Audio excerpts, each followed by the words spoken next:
Welcome to this episode of YouTube where we're preparing for the spring melt, and that means we need to do a little bit of facilities management. But we also have to recognize that the wolves are still a little ramped up, so meaning that this time of the year is difficult to make changes to the pack. And you can see here the Arctics are pretty actively showing their young testing behavior towards Denali as Grayson and Axel steal a deer carcass from them and proceed to kind of chase them around. Grayson does a couple of grab bites from Denali. There's still a little antagonistic behavior of Grayson towards Denali because Grayson spent the first months of his life getting chased by Denali, and as you can see here, continues to get chased by Denali. So that gives Grayson, anytime he has a chance to bite Denali, is usually something that he does. But anyway, so Axel's got the carcass there. So like I said, it's still winter, but spring is on its way, so we need to do some planning. But we have to be cautious about how much the wolves can tolerate being separated off the exhibit to be able to do work, how much stress is going to create redirected aggression, how it's going to affect every individual in the pack. And so, like I said, Bolts is right at the fence here where this is being filmed.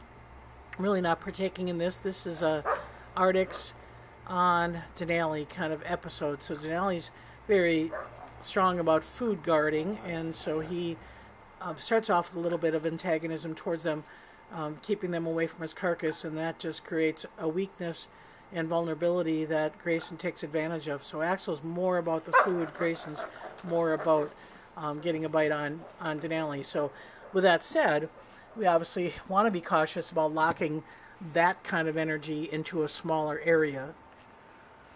One of the things that we like to do before the snow really begins to melt is get some excess snow out so that it avoids the melting and icing over conditions that can be problematic for the wolves, plus makes it challenging for wolf care staff to wheel wheelbarrows and to do things safely within the exhibit. As the snow melts and it's so deep, it becomes problematic to walk through and to be able to maneuver. So this is important for us, and so we hired a skid steer, the same people that have worked with us for shoveling the roof. They're familiar with working around the wolves, and they're very tolerant of our schedule and understanding how things work. And you can see Aiden's pretty relaxed. He's had many opportunities to be with equipment in the exhibit, whether it be hauling rocks or doing gravel or doing work with a skid steer and snow removal. It's important for us that our dominant male and pack leaders in general don't be put into holding that might show vulnerability because of a little bit of anxiety that might redirect from the exhibit pack. And as you can imagine, with all things going on right now, Aiden didn't want to go into holding with them. So not a problem. We have 3 staff people there. The big gate is open. The double wide gate is open, so he has the opportunity to come up to the front. And we have to be mindful that his lack of fear can be, a little bit of an issue because the gate's wide open. But he did quite well. And like I said, he was preoccupied by staff and had an opportunity to get some strong interactions without the rest of the pack, while being, kind of a focus. And as you can see here, we had a lot of snow removed, about 18 inches deep, to be able to get a path for the wheelbarrow for the What's for Dinner program, and again to be able to give a little bit better maneuverability for the wolves.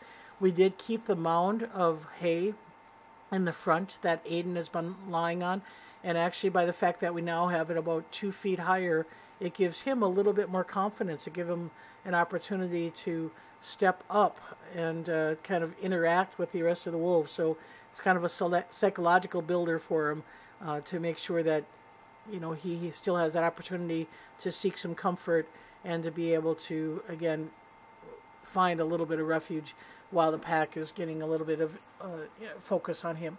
So that was a great thing. And like I said, after the skid steer was done, obviously there's things coming out of the snow that we haven't sensed before. So he had a great opportunity to dig and find things and consume some things, probably some meat frozen at the bottom. But he also had an opportunity to scent roam. And that's something that he's not been able to do much since this circumstance of confidence has started in January, because when he's rolling like that, he's looking weak and vulnerable, and the rest of the pack is really focused on him. So Aiden doesn't get a chance to scent roll. He doesn't get a chance to do some of the things that he had the opportunity to do yesterday morning. So the pack was out for about 2 hours, and that gave Aiden a lot of freedom, running up to the top of the enclosure, finding bones, finding caches, digging through things, eating things, that kind of thing. So I'm very hopeful that as the weather warms, things will calm a little bit. We're still seeing a little bit of hormones this morning. Temperatures, again, were near zero, so these overnight temperatures that are cold really seem to kind of trigger a little tension. And the hormones, we should start seeing some cycling of a little bit more calming nature getting into the end of March and into April, where we're going to see something like prolactin hormone that's going to maybe trigger a little less dominance. And so I think Aiden's doing well. He's holding his own. There's no doubt. He's probably in the minds of Grayson and Axel still viewed as a leader, probably as well with Denali.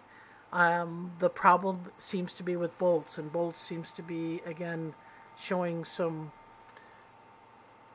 behavior that is less than social to Aiden, and certainly something that I think is going to take some time to see if that'll come about. I'm not sure how Bolts is going to be, because he's got a little bit of summertime phobia with buzzing insects, and that makes him weak and ostracizes himself. So Aiden's quick to charge Bolts, and so I think Aiden's ready to try to assume a little bit more leadership. But I think, again, I just have to look at the age factor here and realize that this may be his last summer with the pack. I'm not sure another winter would be something in the cards for him, but we'll really watch that, and we obviously make those decisions as we need to. I mean, they're based on what the wolves need, and not a preconceived plan. But as you can see, he's having a good time running around, running the upper enclosure, and obviously that also brings the attention of Grizzer back in the back habitat. And last week I showed you that you can see out and see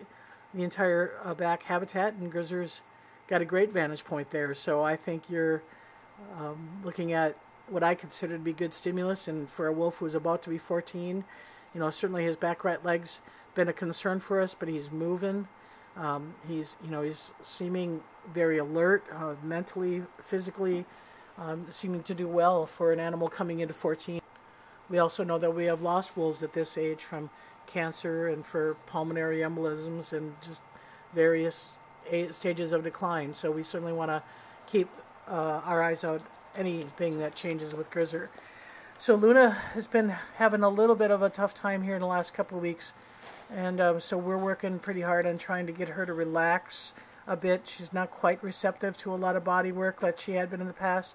So biggest thing for her is to try to get her to just take a deep breath and to relax, and to feel willing to allow staff to put their hands on her and to be able to interact with her. So obviously, when you've got a lot of hair, you have the opportunity for a lot of things to make you itch. And so one good thing about the wolf care staff having that opportunity, they can look at things, whether they be burrs from the straw, or whether they be even, maybe a little bite wound that her and Grizzer have given each other from their little winter scuffles, to obviously, as we get into the warmer season, tick inspections, things like that. So we really want to have them comfortable and relaxed and feeling comfortable when wolf care staff are interacting. And so, like I said, those things are part of the daily wolf care's responsibility. External investigations, as well as trying to figure out what's going through their minds. So that's it for this week's YouTube, and we will see you next week.